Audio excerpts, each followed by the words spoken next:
Why do I think this information has yet to be embraced by my peers? Honestly, I think it's because of too much misinformation. Too many people have ideas about who we are and what it is that we do. A lot of times when you hear about Moors on television, it's usually something negative. It's usually, and you know that's how it is with us. That's that eugenic movement to show us in a negative light. They ain't going to show us in a positive light. That eugenic movement is just their scientific way of making us look worse than what we are. So when people hear about, quote unquote, what they call a sovereign movement, they connect us to that sovereign movement. And people just got a lot of misinformation. All we're doing is trying to get over on the law. All we're trying to do is get over on the government. We don't want to pay bills. We don't want to pay taxes. And of course that information has been put out there, but that information is not the bottom line. I think if people really got the truth about nationality and birthright, if people understood the true science of Islam, if people understood that the reason we say and do the things we do is because we've been taken advantage of.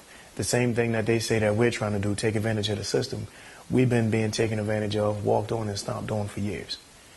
And because people look at it a certain way and not the true way or the actual way things are because they don't know, then they have this perception. And the perception is if I, quote unquote, become a Moor, then I'm going to get in all kinds of trouble. I'm going to lose my job and things of that nature. So for that reason, I think people shy away from it. And that's why it has yet to be embraced by most of our peers. It's a mixture of a bunch of things. I don't think it's as easy to say that it's fear-based. I really don't think that's easy. I think there is the comfort of the status quo, and the comfort of, okay, well, if I go this route, it's going to take a lot of work. There's a lot of studying that needs to be done, and I just want to live my life. You know, I just want to relax. I just don't want all that drama or the headache of studying something so intensely. So I think there's a mixture of a bunch of things. And I think it's also growing up in a system. So just the aspect of saying, I'm not an adjective, I'm not black. It was so easy for me to pick that up because it just made sense. To the point where now when I hear people saying, yeah, this black person, this, I cringe inside. But then for other people, you tell them that and it just kind of, oh, yeah, okay. And then 2 minutes later, they go on speaking that way. So I think that it's really hard to explain. I think there's a bunch of different elements going on. I can't really say it's fear-based. I think there's a comfort level. It's what you've been raised on. And also, it could be as well not really comprehending what being a Moor is, maybe. And I don't like saying being a Moor because it seems as though you're changing into something. No, you are a Moor. So I think there's a whole bunch of different elements, but I think one of the main things is the comfort issue and not wanting to break out of that. I don't really think it's fear-based because I think there's not enough information that they have to be fear-based, if that makes any sense. That's a really good question.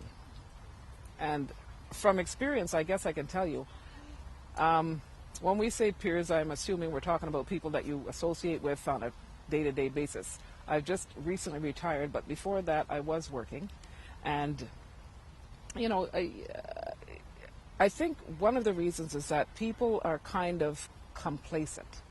A lot of the times, if they figure I've got a job, it's okay. You know, there are some perks, et cetera, et cetera. So why rock the boat? In other words, if it ain't broke, then I don't need to fix it. They don't realize that it's broke, right? So they figure everything is okay. You know, we live in a free country where we get to work.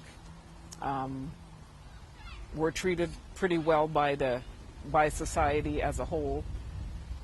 But in reality, from where I'm standing, it's not that way. You know, this is not the reason we're supposed to be here. We're not supposed to go and work 35 years for someone else. You know, that's not why we're here. It doesn't really honor our lives. It doesn't honor our ancestors.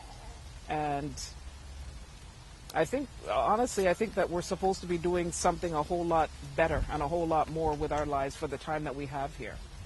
So the reason a lot of people don't really, they're not that, like you said, it doesn't resonate with them, or they don't embrace it, is because they don't feel the need for it. Their back is not against the wall. But why should our backs have to be against the wall before we start to stand up and do what we're supposed to do, right? Why should we?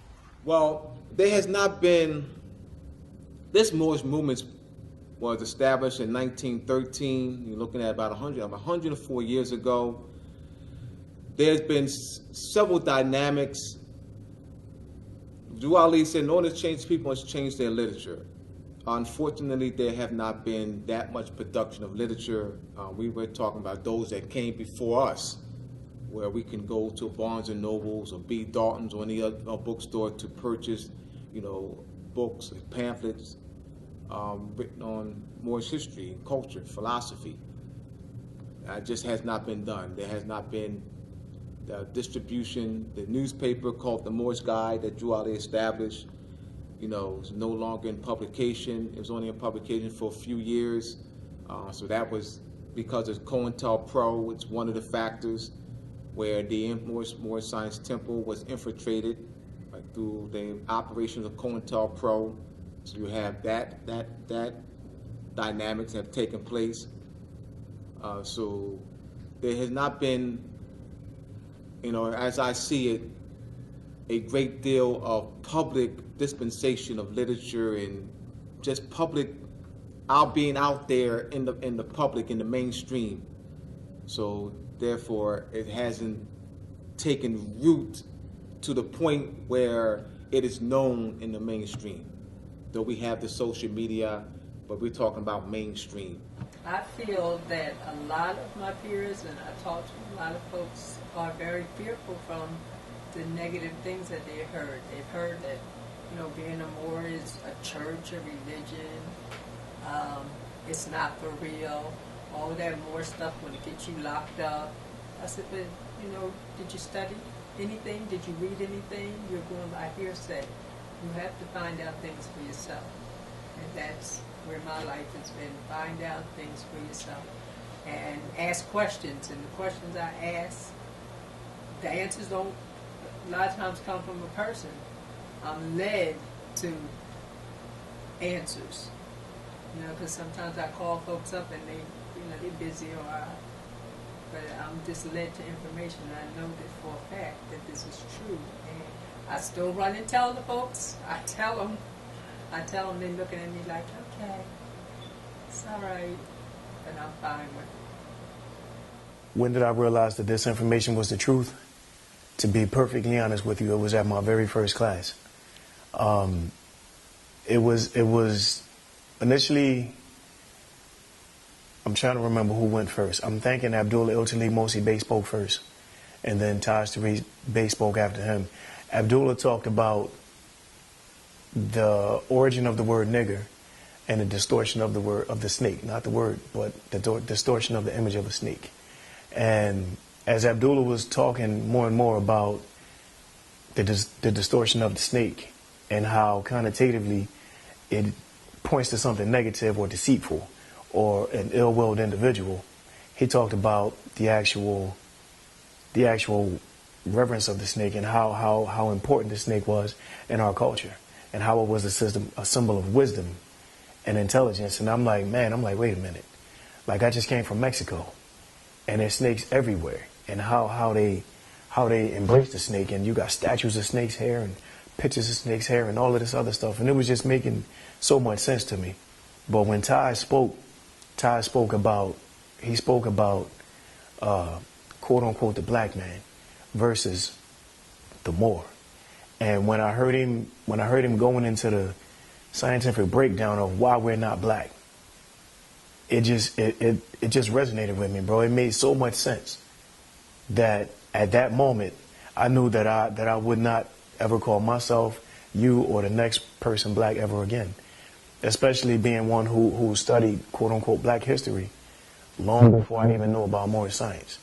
To know that at the turn of the century we were called colored, and then from colored we were called Negro, and then from Negro we were called black, and then from black we got the moniker African American.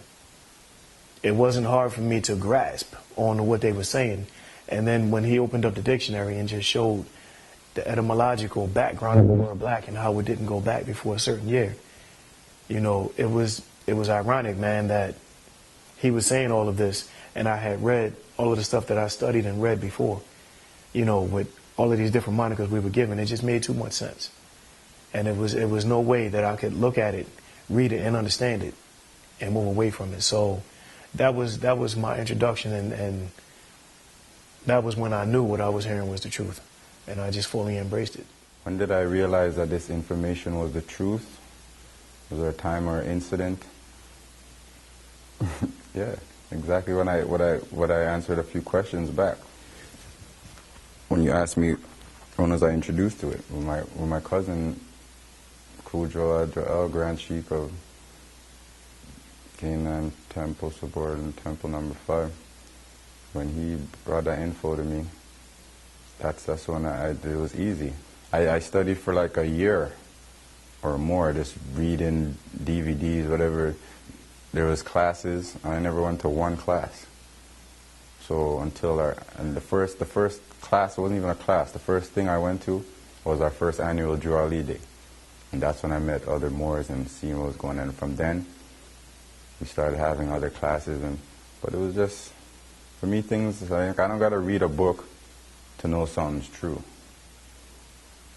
There's certain parts of me that there's no blockage, and the ancestors give me signals. So once I feel it, like Bob Marley said, who feels it knows. And enough time I feel it, so that's how I know. So I didn't have to. There's nothing really. It was easy as 1, 2, 3. When did I realize this information was the truth? I had I got a stop. I got pulled over on the 401 by OPP. I had expired tags. I had expired license. And I had Moorish nationality paperwork in the glove that I never used before. I just used to have it in there. And when he pulled me over, like, that was it. It was either you're given the license that's expired, plates expired, getting kidnapped right here on the highway, or give these papers, see what happens. So I said, okay, forget it. I'm just giving the papers. Gave him the papers, went back to the car, did the call, came back, said, you know what I mean, here's your stuff back. We're gonna get your private automobile off the public highway. So they shut the highway down, escorted me off the highway, parked up. All these different cars came. We're sitting there building on it. In the end, the highwayman or police gave me a pink paper and told me, tell the driver that his license is suspended. No tickets, no tow the car, no anything.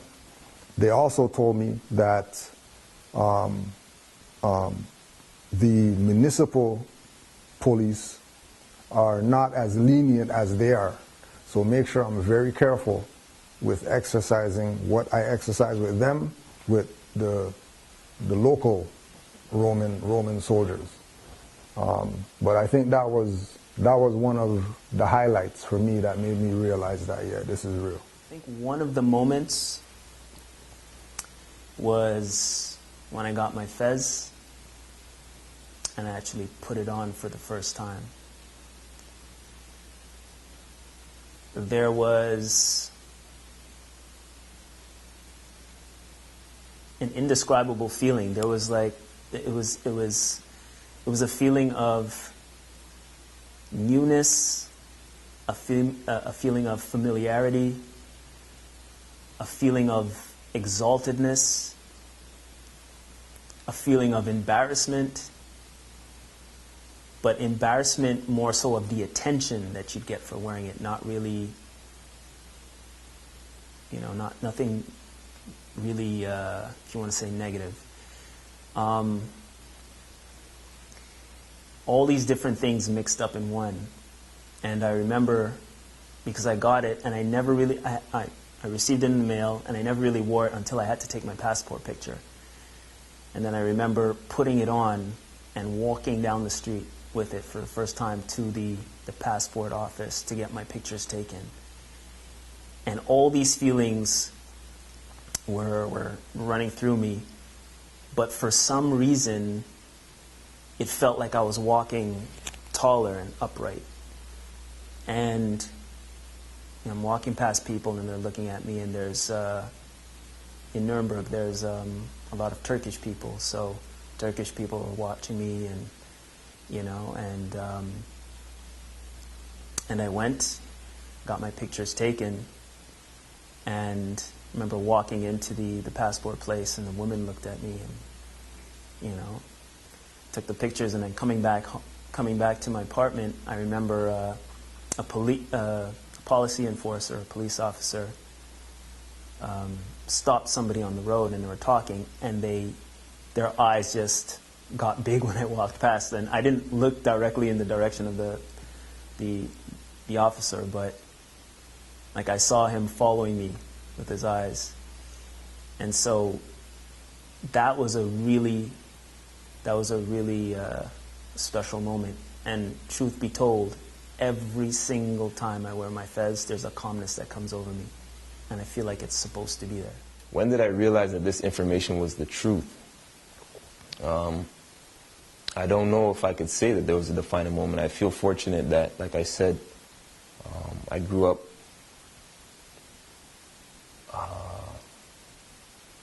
with a freedom to seek different spiritual paths or schools of thought, and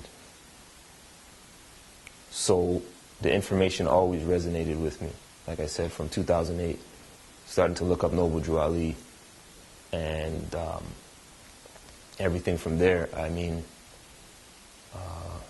I always did my due diligence, and I suppose there was a moment where I stopped being academically skeptical. I stopped being, I stopped analyzing it to verify it, you know what I mean? And I started to add on to the research that I had done in order to verify for myself. When that point was, maybe, maybe a year or so in, it became more, okay, now let me share the information, let me grow on the information, let me expand on it. Because so far, all of it, what I have so far is true. When you look up facts, you get facts. When you look up, facts, you get truth. It was one particular incident that I had a few, because being, like I said, I was in prison. So if you know about 13, you know that slavery never ended. So the system feeds off people like myself after going through it. When you go through it, they feed off you, like of you going back in and just being, that circle. So the thing about the information is that it sets you free of that. And for other Moors who get into the science and are active, they didn't have to go through what I went through, but I had to go through it extra because I was actually deemed a property of theirs. So me trying to move and get away from their hold and the grasp on my whole being and life was a battle, So like there's a few times, you know, I got into it with highwaymen and whatnot and got charges and whatnot, but I always come out and I'm going to be honest with you, I've yet to go to kangaroo court and lose a case. And that's not something I did before when I would have lawyers. It's either plea or just lose, you know what I mean? But the science, like I said, the example I could give you is I was coming from court one day and there's a politician named Tim Hudak in, you know, Ontario, Canada, Misnomer, Canada. And I just happened to jump on the train and I had my fez on. And I recognized him, and we struck up a conversation, and you know, I introduced myself as Landry Demore. And he's like, oh, you know, I've always wanted to go to Morocco. So, and I looked at him, and it just so happened he was on, this conversation lasted like 2 train stops, and the next train stop he was getting off at, the conversation ended this way where he said, you know, you've always wanted to go to Morocco, and I looked at him and I was like, as the doors were opening, I'm like, well, this is Morocco, you're already in Morocco. And he looked at me and kind of whispered, and he said, I know, and left, and the door closed. And little instances like that, and he's pale-skinned European man, and it's been said, Noble Drew Ali said it, you know, I'll make the Europeans tell the truth. And it's crazy. So usually the dark-skinned people that have issues with it, quote-unquote black people, Europeans have no issues with this information, most of them anyways. So, yeah. It's sort of like,